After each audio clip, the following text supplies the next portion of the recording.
Seigneur, nous te bénissons, nous te rendons toute la gloire. Car tu es glorieux. Excellent Père de grâce, nous te rendons toute la gloire. Merci de prendre le contrôle de ces moments. Dirige-nous, inspire-nous, parle-nous. Ouvre nos oreilles afin que nous recevions ce que tu as pour nous. Ouvre nos yeux afin que nous voyions ce que tu as pour nous. Ouvre nos cœurs afin que nous percevions ce que tu as pour nous. Sois béni, sois béni. Merci pour ta présence. Au nom de Jésus, nous prions que ces paroles soient une semence dans nos cœurs afin de porter des fruits pour ta gloire. Reçois toute la gloire, Seigneur. Au nom de Jésus. Amen. Shalom, shalom et bienvenue. J'espère que vous allez bien. Si c'est votre première fois, moi je suis Yera Marie et nous lisons dans ce mois de décembre le livre des Proverbes. Si vous regardez cette vidéo après décembre, je vous assure que cela s'applique à tous les jours de l'année. Alors, si vous n'avez pas de Bible, achetez une Bible. Elle n'a pas besoin d'être grosse comme la mienne. Vous pouvez aussi télécharger une application pour suivre avec nous et pour lire d'autres versets de la Bible. Parce qu'il y a des gens qui prient, Seigneur, donne-moi un mot, Seigneur, donne-moi un mot. Un mot que tu veux, commence d'abord par la parole de Dieu pour recevoir ce mot-là dont tu as besoin. Amen. Si vous faites partie de la communauté, bienvenue encore et je suis très ravie de vous avoir parmi nous. Nous pensons tous à l'héritage. Nous voulons laisser quelque chose de bon à nos enfants. Mais la plupart des gens ne pensent qu'à l'argent. Proverbe 13 révèle un piège dangereux. Si tu ne laisses que de l'argent, tu ne laisses rien. Le véritable héritage, c'est ton caractère. Ce chapitre met en lumière la différence entre la mentalité de la gratification immédiate qui détruit les familles et la pensée à long terme qui construit une stabilité générationnelle. Es-tu en train de bâtir un héritage de sagesse ou une bombe à retardement de dette? Nous allons parler du premier piège, le piège de la parole. Ta bouche est ta plus grande défense, mais elle peut aussi devenir ton bouton d'autodestruction.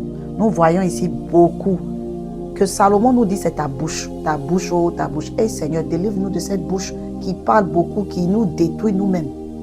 Mais nous sommes délivrés au nom de Jésus parce que nous avons choisi la bonne part. Amen. Proverbe 13, verset 3 avertit clairement, celui qui veille sur sa bouche conserve son âme. Celui qui ouvre de grandes lèvres court à sa perte. Le fou parle sans filtre. Il dit chaque pensée, chaque opinion, chaque réaction émotionnelle. Il crée des conflits et des ennemis là où il n'y en avait pas. Il détruit des relations, des caractères, des carrières et la paix, simplement avec des mots qu'il aurait pu retenir. Le bâtisseur sage ne voit pas le silence comme une faiblesse, mais comme une force stratégique. Il protège ses paroles parce qu'il valorise son avenir plus que son besoin immédiat d'avoir raison. Ta vie se préserve par chaque parole maîtrisée. Le piège numéro 2, le piège de l'action. Voici le combat universel. Désirer le succès sans vouloir payer le prix du travail. Proverbe 13, verset 4 va droit au cœur du sujet. Le paresseux a des désirs qu'il ne peut satisfaire, tandis que l'âme des diligents est rassasiée. Bien-aimé, le paresseux ne déteste pas le travail. Son problème, c'est que son désir est plus grand que sa diligence minuscule. Il convoite la récompense complexe, les maisons, les luxes, la réussite, mais il refuse la discipline simple et quotidienne nécessaire pour y parvenir. Le sage relie ses grands désirs à un effort soutenu et constant. Il comprend que la diligence est le seul carburant assez puissant pour porter l'ambition. Si tu veux plus, tu dois travailler plus et travailler avec sagesse. Piège numéro 3, le piège de la richesse. Voici le cœur du message. Qu'est-ce que la vraie richesse? Proverbe 13, verset 22 établit le principe générationnel. L'homme de bien laisse un héritage aux enfants de ses enfants, mais les richesses du pécheur sont réservées pour le juste. Le fou poursuit un gain rapide et immoral, mais cette richesse est instable et finit toujours par passer entre les mains de quelqu'un de plus sage. Le véritable héritage n'est pas seulement l'argent, mais la sagesse qui sait le conserver et le multiplier. Proverbe 13 affirme aussi que le juste est une lumière, tandis que la voix des méchants égare.